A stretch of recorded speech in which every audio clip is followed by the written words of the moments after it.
ကောင်းစားစေခြင်းလို့ပါဆိုပြီးလူကြားထဲမှာရှက်ခွဲခဲ့တဲ့လူတချို့ရဲ့ခင်လို့စတာပါဆိုပြီးအားနေချက်ကိုလှောင်ပြောင်ခဲ့တဲ့လူတချို့ရဲ့ဖြစ်တတ်ပါတယ်ဆိုပြီးဟန်ဆောင်မှုသားတွေနဲ့နှစ်သိမ့်ပေးခဲ့တဲ့လူတချို့ရဲ့ငါရဲ့ဘဝမှာမင်းကိုအခင်ဆုံးပါဆိုပြီးသစိမ့်ဆန်သွားတဲ့လူတချို့ရဲ့နှွေးထွေးစွာပွေ့ဖက်ထားမဲ့ဟန်ပန်မျိုးနဲ့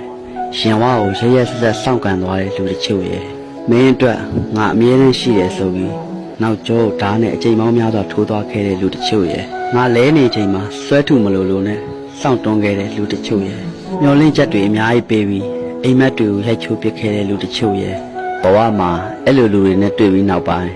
စိတ်မပါလဲငါနှခမ်းအလိုလိုပြုံးတက်လာခဲ့တယ်အပေါ်မလွန်းတဲ့လူတယောက်အတွက်မိတ်ဆွေအစ်စ်ရှားတယ်ဆိုတာမထူးဆန်းပါဘူးနောက်ထပ်မထူးဆန်းတဲ့စကားတစ်ခွန်းက